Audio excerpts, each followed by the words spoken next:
Welcome to Co-Opinions. My name is Josh, and we have a full house with us here today. We have Mark. Hey! We got Brent. Yep.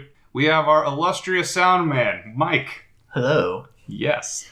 So we have a topic that Brent's wanted to touch on for a while here. Yep. That would be real-time strategy games. Yep. And we're taking a unique approach to it. Yeah, this is different than I had originally planned, but we'll see how this goes. Yeah, we're going to shake it up. But before we do that, let's go around and talk about little bits of news and what we've been playing. Mark, why don't you start? So, lately I've been playing a lot of Battlefront 2. I know a lot of people have been real uppity with EA over the whole microtransaction thing. Mm-hmm. I don't disagree with any of that.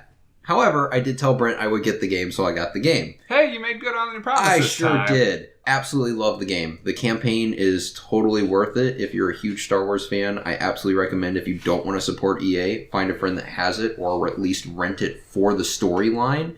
Mostly what I've been... Yeah, rent the game. Or the other thing is, what I've mostly been doing is playing in the multiplayer the Starfighter stuff, because we had that Rogue Squadron topic. We did. And I totally want that kind of game, which this kind of gives me a fix for. Mm-hmm. So that's what I've been doing. Fantastic. Brent. I've been still playing a little bit of Battlefront 2, but I don't have Xbox Live currently. Need to pick that up. You should have picked it up over Black Friday. It was way cheap. But I hit Viva Pinata finally. Yeah, welcome to the party, dude. Hey, I'm technically welcome to the party of every game that's on the rare replay for me. Now, Mark, didn't you play Viva Pinata? I did, and then I lost interest in it. So you didn't? Viva Pinata, I believe, was the first game I played on 360, and I got every achievement in it. I love that game. It's a fun romp. Yeah, I mean, it's Harvest Moon meets Pokemon. Yeah, I could see it. Mm-hmm. Except way more incest and cannibalism. Yes. Yeah. Wow, that sounds like... Well, with pinatas. They're pinatas. They break and candy falls out of them. So that makes it okay. Yeah, you can have two pinatas do their little pinata dance to make a pinata And egg. then you have to play the romance mini game. Yeah, that involves going through a garden. Yeah. And then they go back to their little home to make babies. Yeah, to do their little pinata dance. So you have to go into her special garden in order to make a baby? Yeah, and much like... It's a very deep game, Mike. Well... It's just the... There's so many inappropriate things. I'm just sitting there going over in my head, and I'm like, nope, can't do that one. Look, it's a nuanced kids game. Yeah, wait till you get to the lions. That sucks. I think I just got like the antelope or deer or something. Doe. It's been close to a decade. A doe is a deer. A female deer. Damn it. Who wants to hear a story about a good bridge? Anyways, anything else, Brent? No, I'm good. Okay. Mike? Well, speaking of welcome to the party, I finally tried Limbo. Yeah, Yay. I'm about to say, what year is it? Hurtful. But the game is awesome. In your defense, I only beat it last year too, so... Limbo. Yeah. Really? Yes. You made me play it a long time ago, but I never owned it. And then I picked it up on PS4 last year. But yeah, that's because it was free, wasn't it? That's why I have it. Yeah. Do you have it on PS4 or Xbox One? Xbox One. I knew it was free on there, too. All right. Well, did you get through Limbo? I haven't finished it yet, because we had to go Pokemoning, so I had to finish Had to. Yeah, twisted your arm. Dude, it was double XP and double Stardust, alright? But anyway, I did get about 2/3 of the way through it, and I discovered that now the problem is not so much the puzzles, I can figure out what to do, but actually getting my guy to do it and not like drop one of the tire things or something, that is really annoying. The game, it loses a lot of its dread and becomes more existential after you're done with the spider. Like, it doesn't ever have that same sense of fear once the spider's gone. It's just like everything's creepy now, but nothing's like scary. Yeah. Yeah, I agree with that. There's a weird tonal shift there. But yeah, the spider definitely got me, which is interesting considering how simplistic it was. Like, I still remember I walked over to it and I saw the legs come down. I was like, nope, going back the other way. Yeah, they make very effective use of their minimalism. And now, when you're done with that, you can play their other game, which is essentially Limbo 2. It's awesome, though. It's so good. Inside. That is inside, okay. Yeah, so good. Anything else? Nope, that's a big thing. All right. So I wrapped up Dark Souls 3, which just delights me, because this was actually a game I received last Christmas that I think I said on the podcast how I got beat on by the first boss for about an hour. And we talked about it. Yeah. Like, now I'm going to go play Horizon Zero Dawn instead. Came back, managed to beat the first boss. Last weekend, I sunk 25 hours into the game. Overall, I took 40 hours, and I enjoyed it tremendously. I still have to knock out the 2 DLCs, but it's been pretty amazing and has fed very heavily into when I want to record a topic about environmental storytelling, what this game did right, as opposed to what Salt and Sanctuary did, which was a game by the Dishwasher people, very obviously influenced by Dark Souls to the point where they were calling things the same name. And yeah, it's not subtle. But the people in Salt and Sanctuary are so dead set on telling their story, they throw the environmental stuff out the window after a certain point. But that'll be a topic for a different podcast. So, which was harder, Dark Souls or Bloodborne? Dark Souls. Okay. Yeah. Well, it got easier when I realized that I could dodge. I thought that Dark Souls was much more heavily on the parry, but you can still dodge in this game. You didn't listen to Rip Torn, did you? There it is. Dodgeball. Oh, I've never seen it. Dived. Oh, What? what? I don't know if you're joking. I'm not joking. It's a bold strategy, Cotton. We'll see how it plays out for him. Thank you. I do know that part.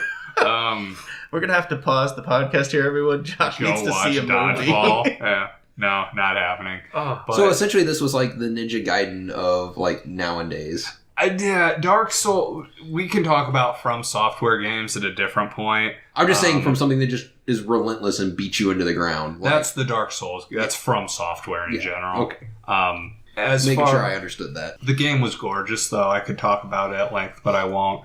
The last thing I want to mention is how Destiny 2 had some news come out that got people all up in arms. Apparently, they have been, misrepresenting the XP numbers people are getting at the tail end? It's not good. Yeah, they're crippling it. And so now instead of crippling it, they're just saying, here's the actual numbers we're going to go with. And it's like 160,000. It's real high, and it's kind of a middle finger to a lot of us players. Yeah, but on the plus side, you can buy a physical ghost to pair with your Alexa, so you can talk to the ghost and have it do things for you in the game. Yep. It's funny, though. Is that face you going, I don't want to buy it, but I might? No. I'll say, I know a very similar face to that. Well, because of all that backlash, they're actually canceling their live stream that they were going to do on the DLC that's coming out with the Tower of Osiris. Yeah, they were planning on doing a third stream, and instead they put up a message, the state of Destiny 2. Yeah. It was all over their page. It's been covered by a lot of outlets. It's not good. Well, not for you guys. It's hilarious. Well, I know for you, it's great. For us, we're just... It's so weird. It's like a Red Wedding moment. I'm finding out about this now. Like, I don't know how I managed to miss this news. I guess I just had my head up. I thought you, of all people, along with me, would have known about this. And see, you are the Red Wedding person who was actually watching Game of Thrones. Brent is Red Wedding like when I saw it the first time, when I had no idea what was going on, but it was just hilarious. I just know of it. Yeah. Because I don't watch Game of Thrones. It's awesome. I've heard that. I just haven't gotten around to it. I've got too much going on, so. Yeah. Anyways, let's go ahead and move on to our topic. So we want to talk about RTS games, real-time strategy, and originally Brent wanted to do a very broad approach like we did with third and first person. Yeah, I wanted to talk about the evolution, or more specifically games that were super influential to the genre. So we decided to take a slightly different tact, and we all picked what is considered our favorite RTS games, and we're going to talk about what obvious influences it had, what obvious influences went into it, and we're going to talk about why our pick is the best. So this is obviously going to reference a bunch of other games because even if we might not explicitly mention, say, I know Warcraft wasn't brought up explicitly. Age of Empires. StarCraft. And especially the two they've chosen. Some of these are all like if you talk to someone, they're definitely big games that even people who aren't necessarily familiar with the genre know off the top of their head. So I'm going to burn through mine real fast because mine is definitely the outlier here. The least RTS-y of... It depends it's an on RTS. how you want to argue it. Because I picked Pikmin 3. It's a different kind of RTS.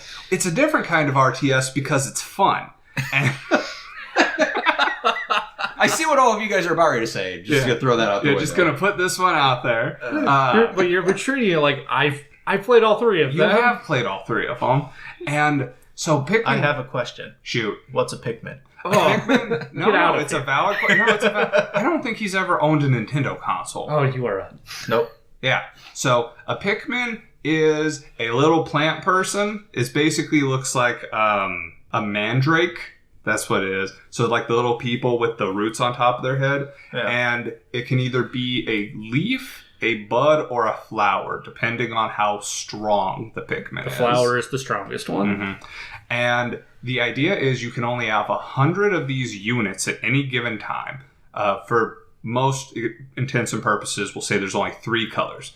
Each color has a distinct advantage. Blue can't drown. Yellow...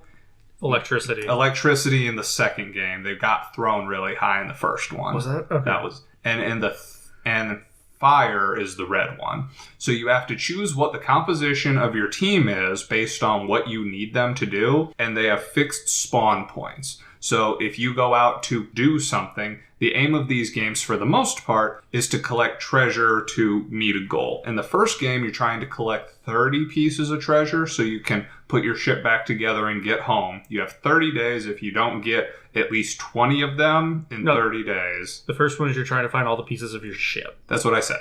You said treasure? Well, yes. Okay. Yeah, Trying to get home. Yeah, trying to get MacGuffins. home.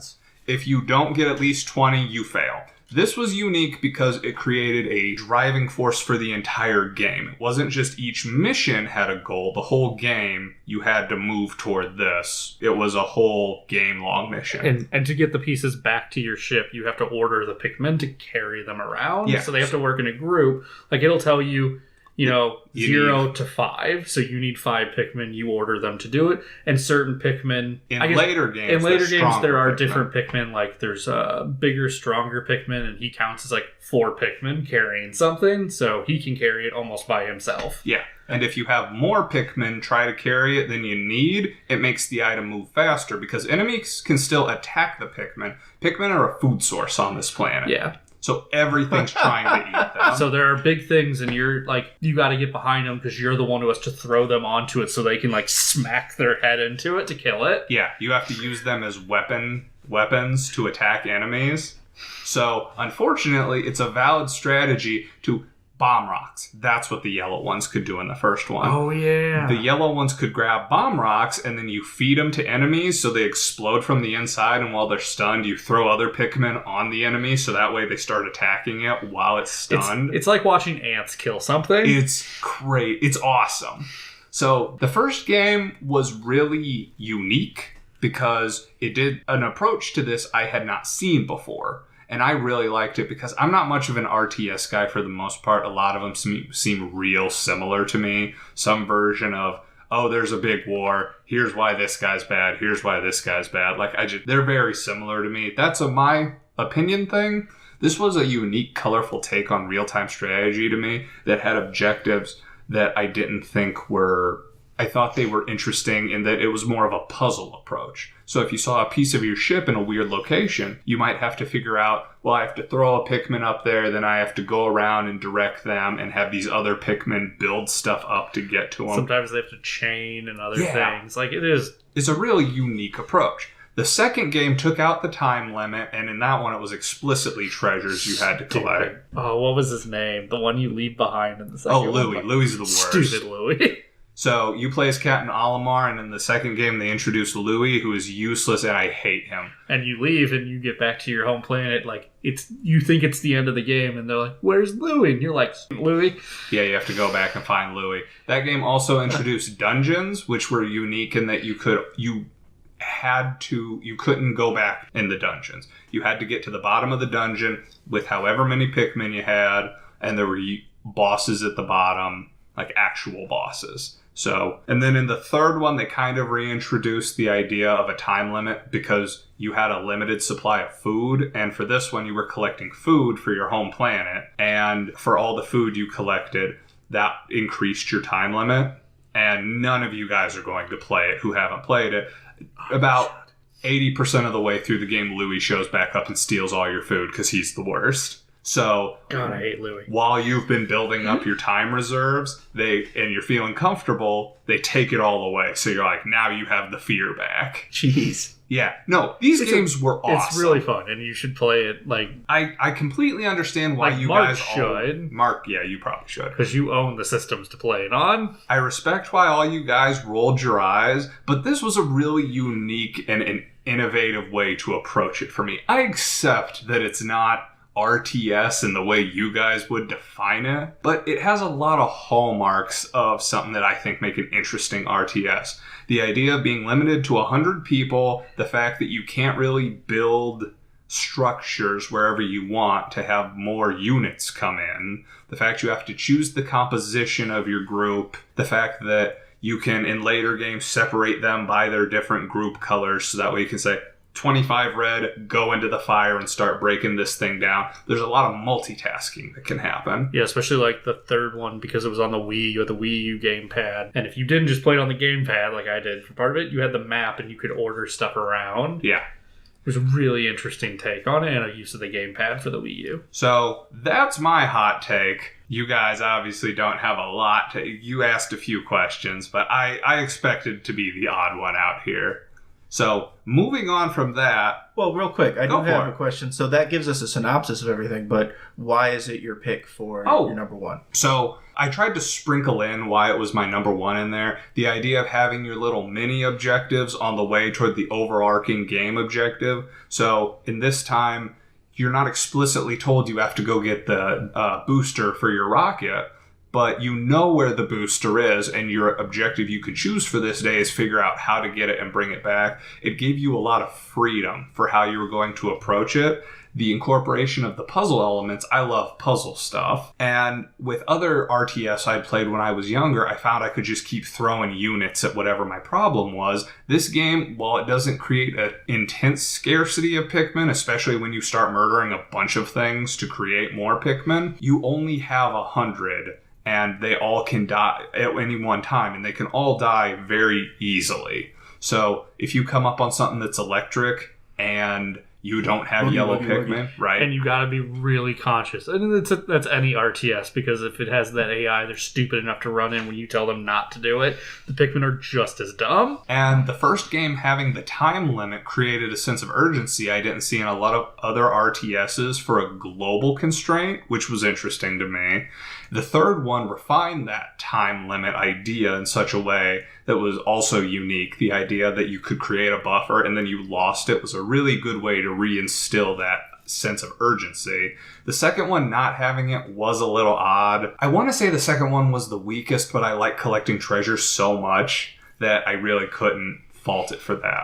The second game also made it so you could improve your character, so he had additional abilities that he could do, like he could become resistant to fire. His whistle he used to control them. Control Pikmin could be used to call them straight out of the ground, because when you gather them, when you create them, their structure spits seeds out because they're plants. And you have to actually pull them out of the ground to make them viable units. So they introduced new mechanics as the games went on. The idea to multitask easier, the expansion upon the collection idea, the introduction of the dungeons with the variable difficulty. There were new Pikmin added in each game, Pikmin types.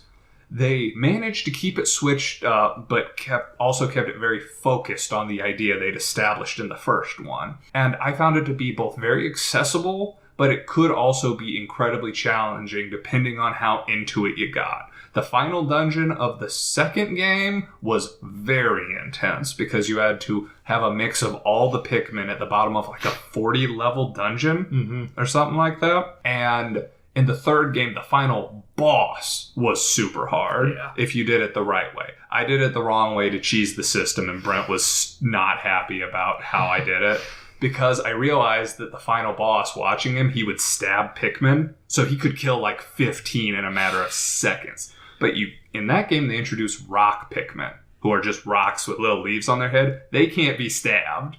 So Brent's like, why do you have like 45 rock Pikmin? Check this out. Like, why is this working? Like, because I'm a genius. So I just battle of attrition. I lost almost none of them, but it took me almost a day and a half in game. Yeah. Because I did it wrong. Because the rock Pikmin aren't as good, and you can't throw them as high, and you need to hit certain parts of them to kill him. Yeah, so they were weaker, but invincible. So, gotcha. Yep.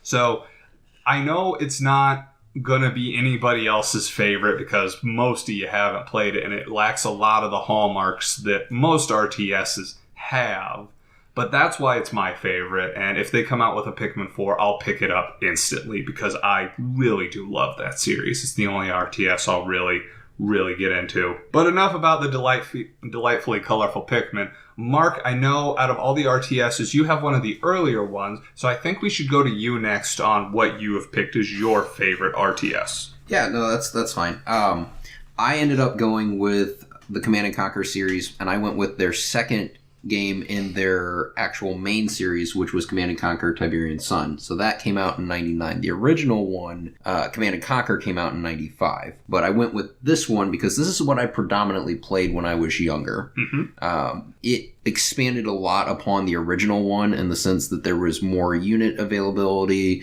the base construction was better, there was a lot of graphical enhancements that you would expect from something along that line. So that's pretty much why I went with this one to go over. Plus, I really like Westwood Studios in general. I mean, they had a lot of different series that spawned out of the Command & Conquer line. They had, the Tiberian series, so there was 4 games in that. Out of that, I played 2 of them. And then they had the Red Alert series, which out of that, I played all of those.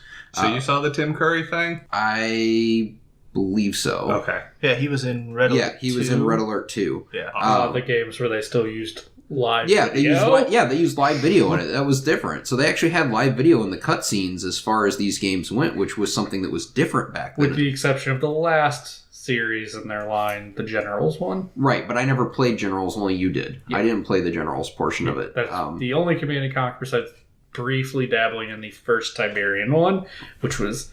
So from the first to the second one, did they open up the ability to select more than one group at a time? Yes, when you got into the second one, you could actually select multiple units and hotkey them to specific things. Okay, which was weird because Warcraft came out before it, and Warcraft at least allowed you to select 4 troops at a time. But again, different studios. So what made Tiberian Sun, you said you sunk a lot of time into it. I did. A lot of it had to come down to just the way the overall game was laid with the base construction, the way units were built, the fact that each unit had a specific counter. You had some that would work against, ground units that would work really well against vehicles. You had some vehicles that worked really well against air units. They had a multitude of different things. It was very sci-fi based, which is something that I really liked about it, because the good guy side, or the GDI, Global Defense Initiative, in the second game, they got these walkers known as Titans, and they were basically 2 legs, and then they had a tank body with a cannon on it, and you could build these and use them to destroy buildings. There was a lot of different vehicles. The Brotherhood of Nod, which was the bad guys, quote unquote, they had these obelisks that they carried over from the first game, but they were improved that shot lasers. So very sci-fi. It was set, the second game was set in 2030, if I'm not mistaken, and it was about 30 years after the first game had taken place as far as GDI winning. So it's overall, the storyline was really good. I thoroughly enjoyed that portion of it. And the multiplayer part of it was really cool. I really liked that part as well. And there was a lot of modifications and stuff that you could get. That was back when mods first started kind of coming out for computer games. And you could do different... they had like a Stargate mod where you could change all the units to look like Stargate units and all Someone different did kinds the of same stuff. thing with Generals at one point too. Yeah. So overall, I thoroughly enjoyed this game enough to sink so many hours into it just based on, I love anything sci-fi. I'm very biased against that. I have no problem admitting that. I really liked the way the troop construction was. Overall, I just had a lot of fun with it.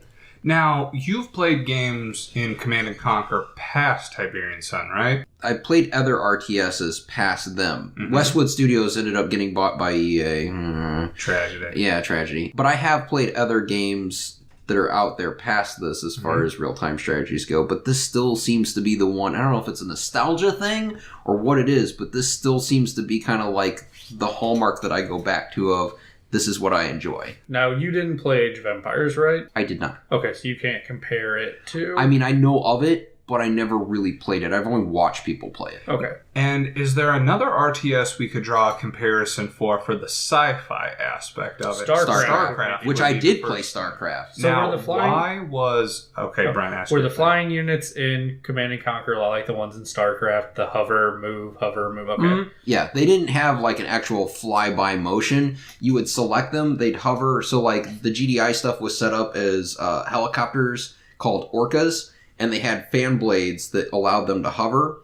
And then the nod units had jets in them, so they allowed them to hover as well. And you would select them and then move them across the map, and they would just hover there and then attack whatever you were firing at. They never did a fly-by motion on that. That's interesting. Now, in the first game, I think there was a fly-by motion. There wasn't a lot of air units. For comparison on Command & Conquer games, it's a lot of what the general... There is no, like, hover units. I think there's some helicopters, but for planes in general, because it's a more realistic, modern-day one, they take off from their thing, attack, come back. Yeah, this you would select, you'd build them, they'd lift off, and then they would move forward, attack whatever you want, and then just stay there until you commanded them to go somewhere else. So it's else. all like battlegrounds and other things. But the first one did have a flyby motion like what you're talking about with generals, because they had actual planes that would, you'd select the base, tell your unit where to go, it would bomb something, and then it would return. Okay. Now, this might, you've already admitted nostalgia plays a factor into this. Why did you find this game to be better than StarCraft? It's hard on that one because StarCraft is a very close second for me. But I think ultimately I like the slight base and realism that's buried underneath this compared to StarCraft. StarCraft deals with aliens. This still deals with humans on Earth, and the Tiberian portion of it only caused mutations. You don't have any outside forces coming in until apparently the fourth game, which I haven't played. Gotcha. Or I'm sorry, the third game. It was the third game. Is the fourth one the one with Captain Picard? I don't know. No.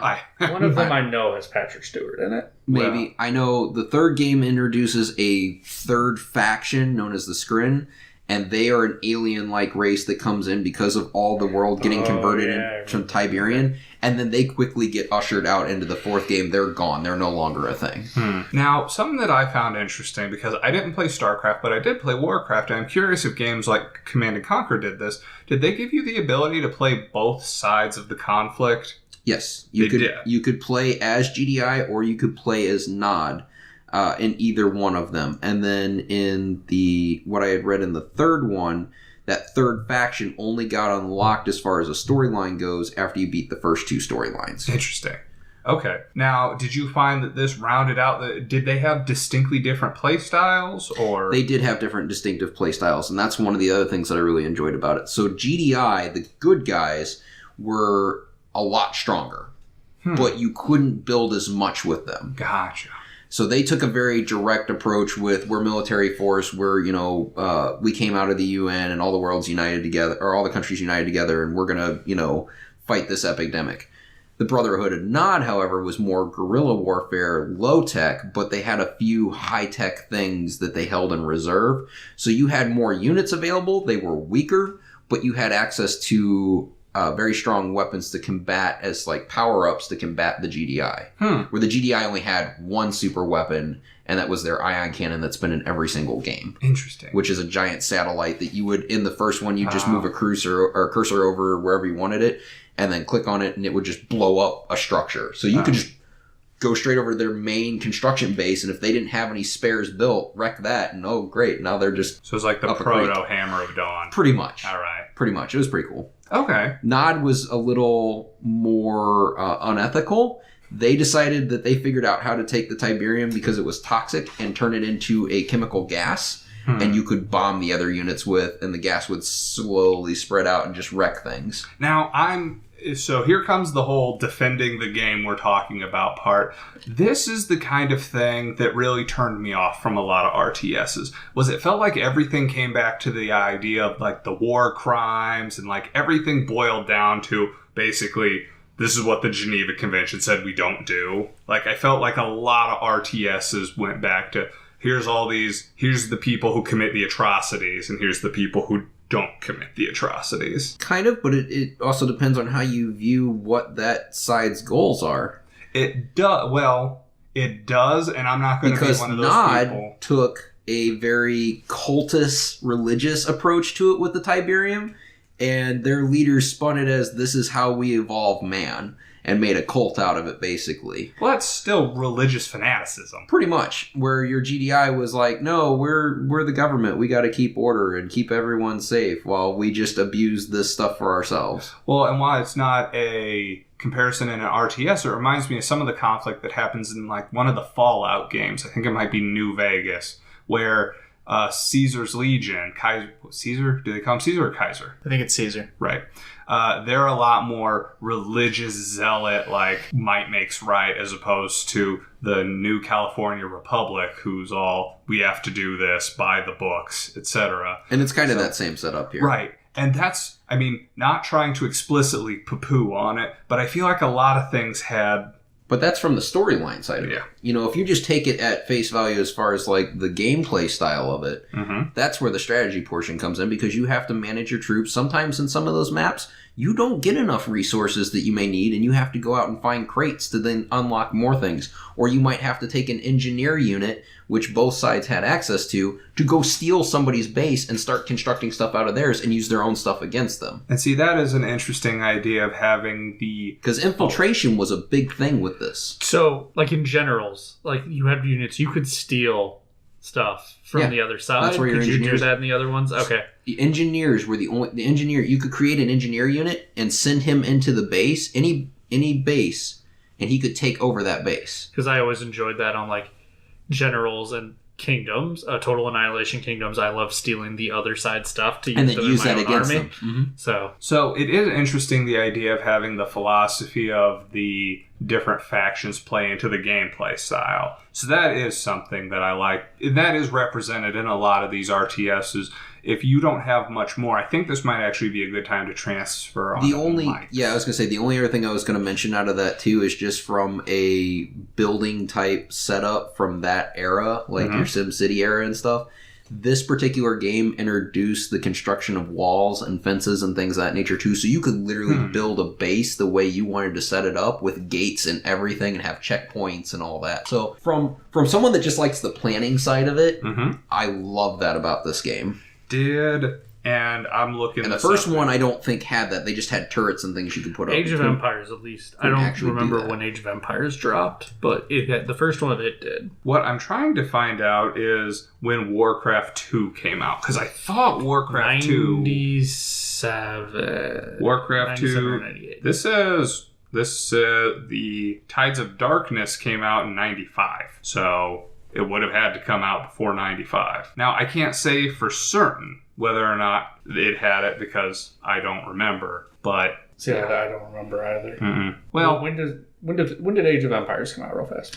So Warcraft 2 came out in 95 with Tides of Darkness and 96 with Beyond the Dark Portal, because the first one was just Warcraft Orcs and Humans in 94. Okay. And then Warcraft 2 BattleNet Edition came out in 99, and then the third one came out in 2002. Okay. Interesting. I thought you could build walls in that game, but I could be wrong because I haven't played it in close to 2 decades.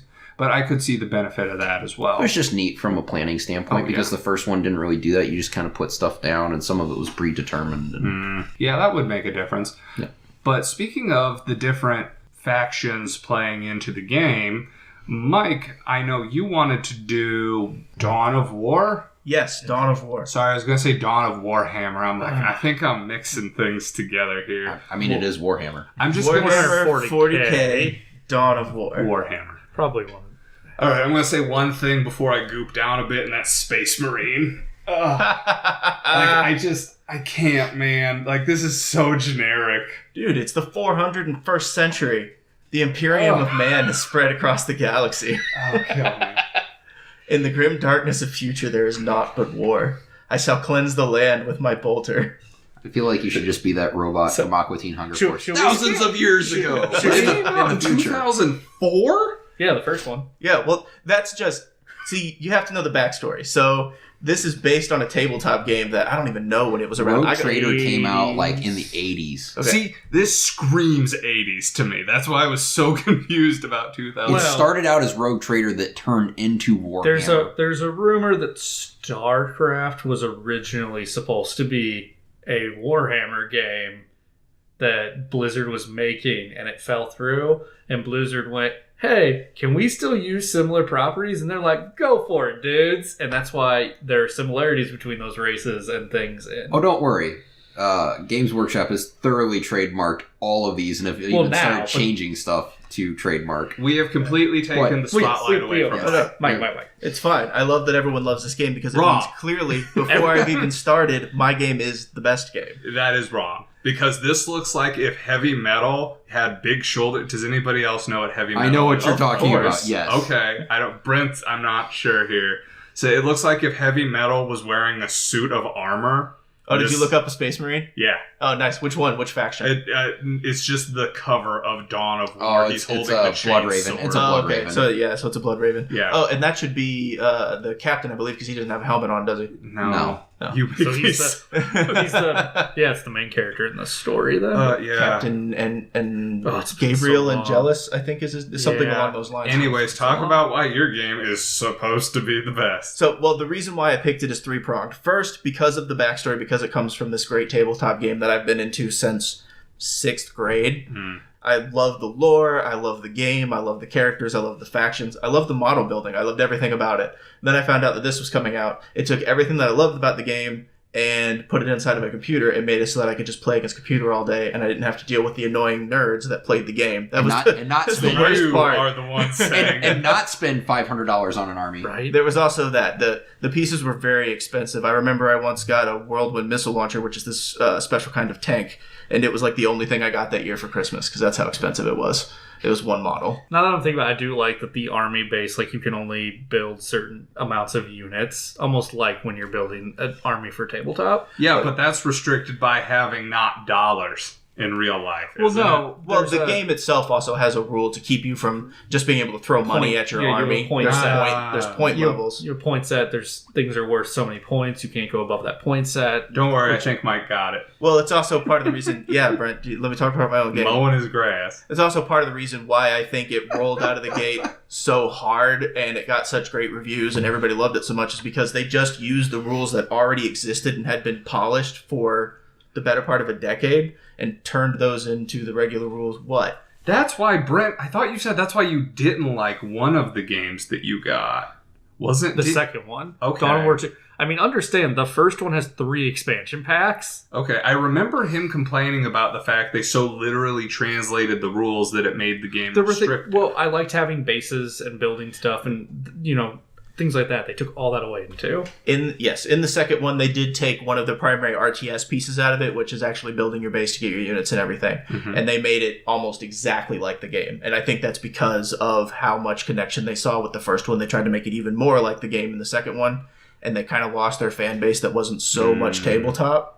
But that's why you're talking about the first one. Yes, that is why I'm talking about the first one, which is by far my favorite. So, first prong of the 3 reasons why I chose this as my favorite game, nostalgia factor. Love the backstory, loved the game before it ever came out. I was a full fanboy, completely on board the second I heard it was coming out. Okay. Second reason, we actually already kind of got into. It was a phenomenal game. Like, reviews in general, I think currently on Steam it's got a 10 out of 10. It was rated Game of the Year, and its first expansion were both Games of the Year when they came out. It did have really strong... It sold 4 million copies in its first 5 years. That ain't nothing to shake a stick at. Yeah, it was phenomenal gameplay. It was absolutely gorgeous. And actually, the fact that it was so gorgeous and the phenomenal gameplay leads me into the third reason why I like it, which is it is tangentially responsible for my love of technology in general, because this is the first game that I owned that was too powerful. It required too much of my computer system that I had to upgrade my computer in order to be able to play it.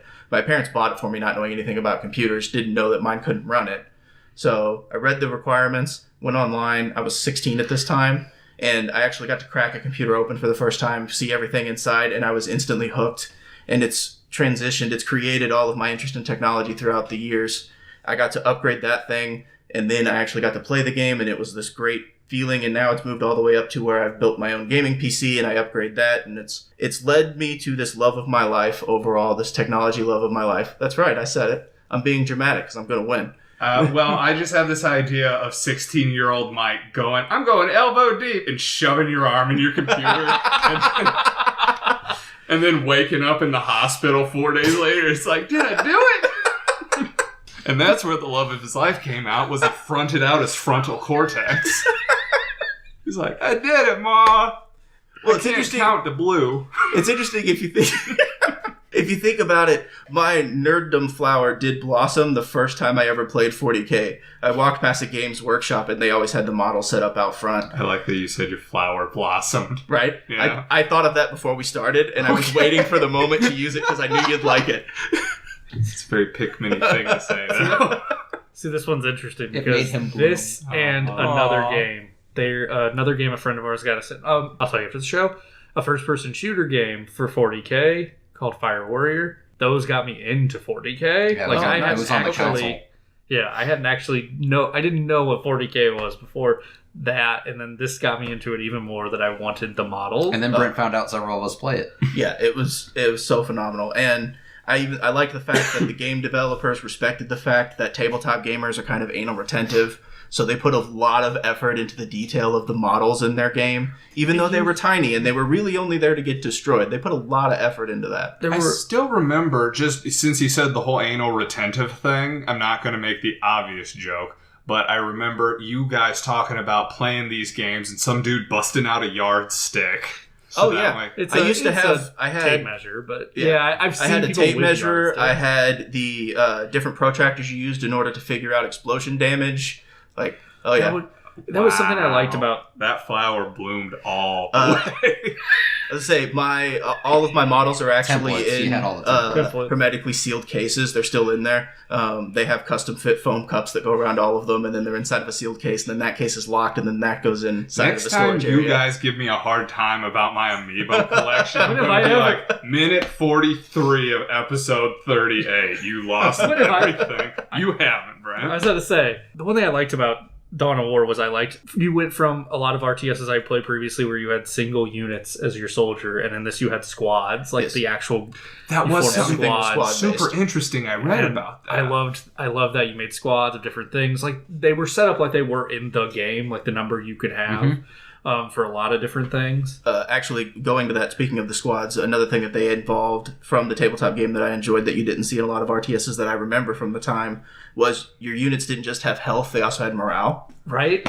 And that controlled how decently they could attack, how much damage they could take, and actually on the flip side, when they lost the morale, their speed was actually increased so they could retreat faster. Hey! They would run away from things that scared them. Like, especially like the orcs had bigger like monster things they rode. Now, how would you classify the genre of this game? Because on one hand, it seems real sci-fi, but then there's things like Eldar and orcs. It's really hard to define because it is super sci-fi, but it also has this odd... Because they're all religious zealots in one way or another. Even like we said, the Imperium of Man. They all, essentially, the Emperor of Man. Being dorky. No, that's a real thing. That's a real thing from the game. The God Emperors. Except he is a God King.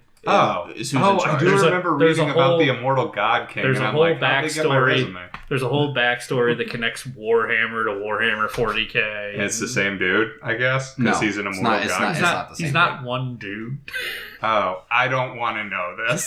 We'll explain that. It's a whole thing. I mean, to be fair, there's like 40,000 years of history there to explain. Like There's I only hate two this right now factions because that don't really follow the zealot. like I want to bring Mike back on just to do another topic on this game right now. Oh, you might have to kill me first.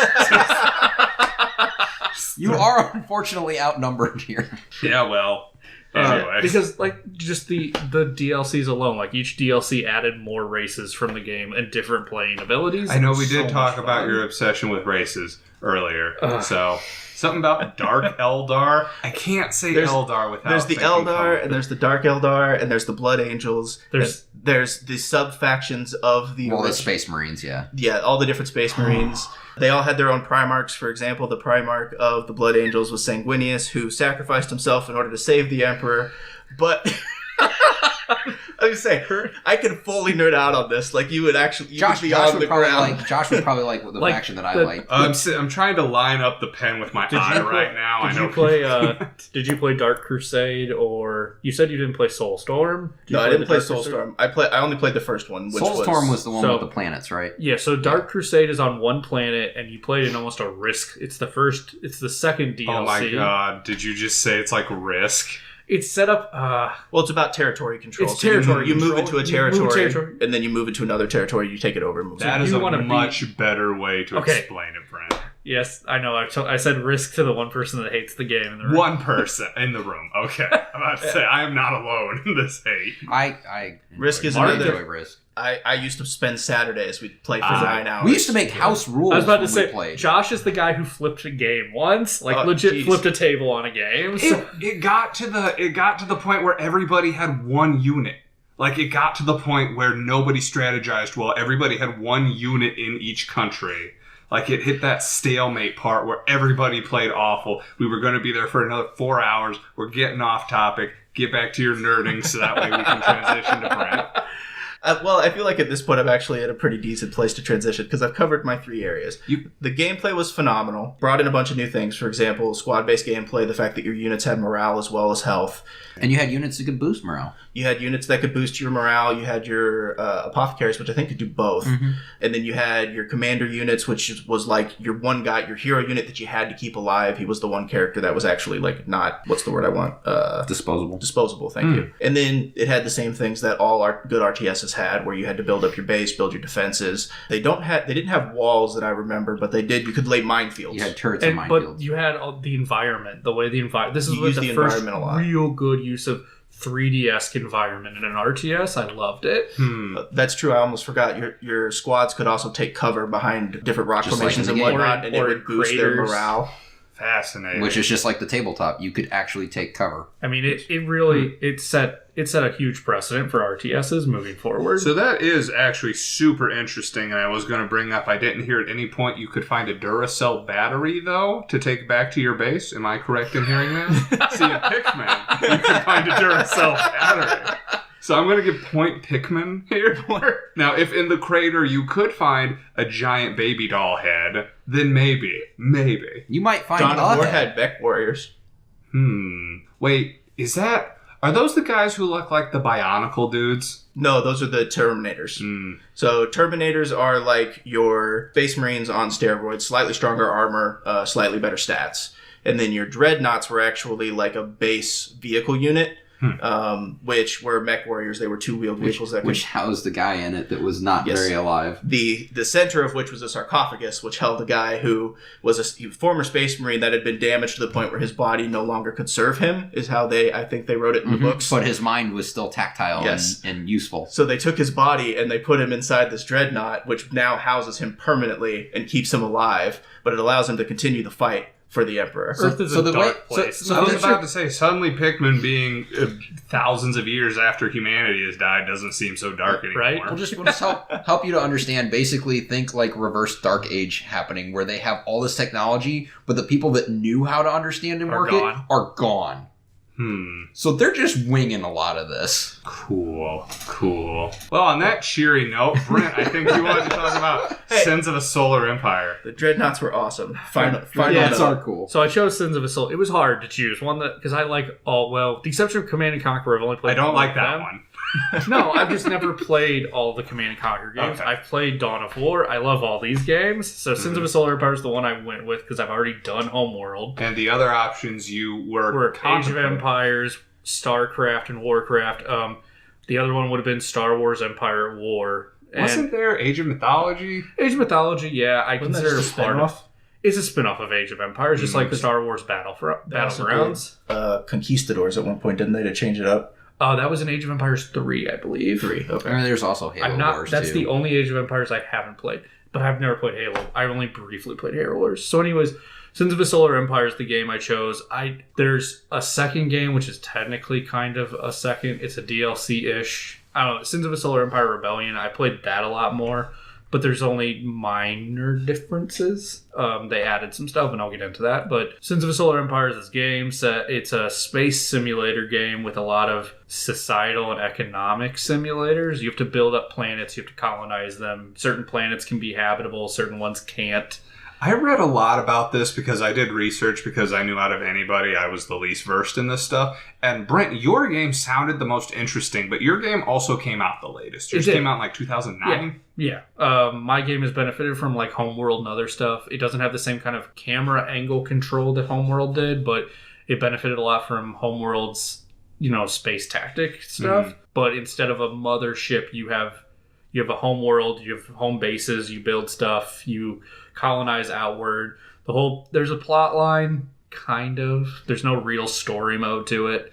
How do you beat it then? I count it as beaten when I've played through one campaign against a bunch of armies. Oh, so there are campaigns. It's like, you set up what's the word I'm looking for? Just a regular match type thing. You have different scenarios you can set up, but there's no real story mode to it. Skirmishes. So it's a skirmish with like multiplayer, but not multiplayer. There's multiplayer. There is like backstory written up for stuff. Like the story is there's a human race, an alien race, and a solar system. There's another one that comes into it because they're running from something that's never actually in the game. And then these three races aren't getting along. And then in Rebellion, they add even more political aspects. Each race now has different factions because they all want to take their races a different way. So you can do a lot of things. There's a lot of diplomacy that you can set the game up into. Like, you can work to gain the favor of other races. Like, they'll ask you things. You have a whole chart where you have contact with them, and other races will say, if you do this, we'll be allies, but you have to attack them. So they may be allies with you currently, but if you want to get past these one guys without having to fight them, you have to actually do what they want you to. So why was this your jam? I like the overall sell of it. It's my type of thing. I like the political, the economic, the RTS battle system. It was fascinatingly complex from what... Now, have either of you guys played it? I have not. I have not. Okay. So from what I read, it seemed fascinatingly complex. It sounded like they had an engine that was robust enough to handle things from a real macro level happening on like a solar system down to real specific instances of what was happening on ships. Yeah. You have to be really multitasky because you can't let things go, and you want to be... Like what? You got to keep your planets happy. That would make sense. You can set up transmission stations so that you can influence the culture of other planets, and you can cause revolts on other ones, and then they will in turn become a part of your empire. Okay, that's really cool. Yeah, the propaganda, really wasn't cool. it? Yeah, so that was stuff added, I think, in Rebellion. They added a whole bunch of stuff, like space stations were added, like war space stations. You can make them for trade, because you have to have, in order to get resources from one planet of yours to another, you have to have trade routes opened, and then you have to get supply lines. You can make battle stations that have like all kinds of guns, and these stations can defend themselves. Like, all these ships have fighters. Rebellion added capital ship mother class ships, which were huge. And this thing like controlled everything. You can set up fleet designs, all this other stuff. So this was the game you were telling me about a while back that was the micro to macro level. Yeah, like if you liked Homeworld and you wanted even more, like this is the game. But instead of just the macro, like that was kind of in between, but this is giving you a gambit from here's a unit to here's a whole planet system. Yeah. Yeah. Okay. I remember you telling me about this, and I think I might have seen you play a little bit of it. I was just trying to make sure. Just everything about this game appealed to me. Like, this is the end. This has gotten me from all the ones that I love to this one. The amount of support this game has got is almost unreal. This came out in 2008-ish, and they were still releasing stuff for it in 2016. Yeah. So I think there's a new one I haven't even played yet, so... Yeah, Outlaw Sectors? Yes, I have not played that. I reading up on this, I'm like, oh, there was one I've missed, and I actually kind of want to try this. That is really interesting, the quality of life they had on this one. And do you think that, now I read in here that sometimes these included graphical updates, do you think they would have benefited from just creating like a Sins of a Solar Empire 2 Sin Harder? I don't know, because Rebellion felt like a 2 because of the stuff it added, like the capital ships and everything else, and the graphics were updated. So, I mean, it wasn't... I had to buy Rebellion separately. So, actually, I can't say, because I bought Sins as a CD disc ROM 1, and I bought Rebellion on Steam. Mm-hmm. So, if it came with the original Sins of a Solar Empire, I don't remember. Based on what I am seeing here, it looks like it did. But that puts an interesting point, too. Do you really have to have a quote-unquote 2? Well, and it depends...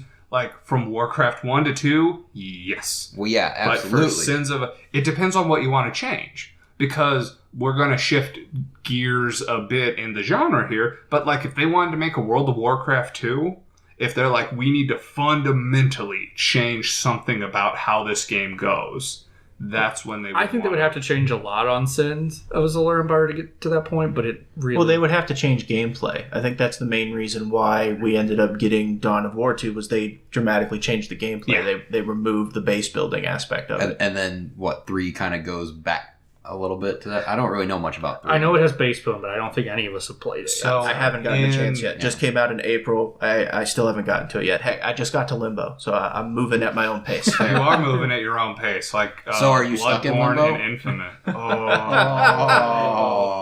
All right. That was actually pretty decent. Yeah. That's pun of the night. Yeah. I'll concede. Everyone gets one. Mm-hmm. Now, if they introduced in Sins... You can't operate on the micro level with which to explore planets, right? That's a step too far. The company actually made a ground-based RTS. I've not tried it out. It did get decent reviews. That's the home world where you're on the planet, right? No, wait, sorry, wrong. No, but that is a thing. That is a thing, too. Deserts of Karak. Yes. Which I still need to play. I thought you were making that up. No. They actually. This is recent too. I did a whole podcast on that. I think you edited it. Was that before his time? That's neither here nor there. I don't know. Anyways, they did do a whole, but it's not connected to the 2. Okay, neither here. It really. See, now that'd be fascinating to me to have a connected one. Yeah. Now we're getting off topic here because you're not making a case for it being awesome, but. No, it'd be interesting to me if they somehow managed to integrate, if it has that much of a shift when you go to the micro level, does that constitute something that should be a separate game that's connected? Or would you try to find a way to integrate that in a successful way? Which one of those is a better idea? That's a tough one. I remember talking with Jake, friend of the show, Jake, about this, and he thought, because I said Sins of a Solar Empire is an RTS, and he goes, it's a 4K something. It's like because it has multiple, all that macro level stuff, but it is technically an RTS. There are games that implement this stuff to an even greater degree, and I forgot. But do you lose something if you take that out and separate them as 2 games? Does that lose the overall game itself? Yeah, I think with Sins of a Solar Empire, if you removed the political stuff and... I'm not talking just the political. I'm talking like if you go from a micro, here's your unit dudes... And then go, all right, now we're all the way to like a macro, like here's an overall view of all these planets and I'm now controlling all this. That ability to shift on the sliding scale of what you can do, you take that out and just do, all right, I'm going to do one game with the micro. I'm going to do one game that's just more universal. Do you lose what that core game originally was? And see, or do you get a benefit from those I think games? It expands upon it, but I think that... As interesting as it sounds, I would also be ambitious. Yeah, I think. Real quick, is anyone else realizing that we're basically discussing the God problem here? We're all catching that, right? Yeah, how do you really care about one unit when you have to worry about a whole solar system? I mean, I wasn't going to that extent, but it's like, do you focus on a game doing this and have fun with that, or do you focus on a game that's more overall everything? You were doing so well until everyone died. And so my idea there, and I think some game that was supposed to be related to Eve had an idea. So if you could function on such a micro level, and this is just me speculating, pipe dream, etc. Like, oh, you have the ability to go down to this place and be diplomatic, try to establish a good relation, and then when it goes well, you launch an anonymous nuclear orbital strike from the enemy, and you still reap the benefits, but on the macro level, you've destroyed them, and now they're attacking your enemy. That would be a really interesting thing for them to add in one of these, is the ability to disguise ships as the enemy ships. Yeah. Like, you can't do that yet, but that's like a really interesting thing, because when you do something and break diplomacy, the enemy knows it's you automatically. There's no running away from it. So it's kind of like Gandhi and Civilization. Josh's contribution to RTSs. Wouldn't it be better if you could also lie? Yeah, these aren't D cell batteries. These are C cell batteries. Yeah, just stick a penny in it. On that note, that seems like a great place to go. I think to wrap this up, we're going to give a quick summary of why we think that our game is the best, and then we'll leave it up to the listeners to decide, because I'm sure we'll have an overwhelming response on this one. I think we'll have Jake. We'll have Chris, too. Thank you very much. Well, then I've won. Chris listens to all of these. No, he played RTS. I don't care. Have you played RTSs, Chris? Since Josh doesn't know because he doesn't care.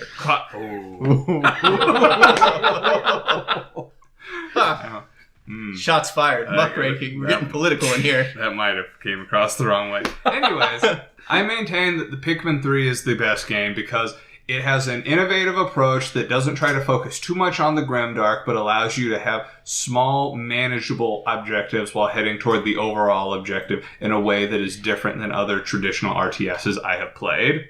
Mark. With my game, I'm basically going with in the 90s for what that was at that time and point. It's fantastic, and that's why I absolutely love it. It's not just nostalgia, it's just all around great. All right, Mike. For me, it's the two pieces. It's the fact that it was... There's the three pieces. You had your trident. Right, but the third piece was just for me. So if I'm arguing now why I think it should be picked as the best game, the third piece doesn't apply to anyone else. Now it's just a tong. Isn't there a name for that? I can't remember. I know, I'm trying now. Dang it, I forgot. Let Mike talk about his tong.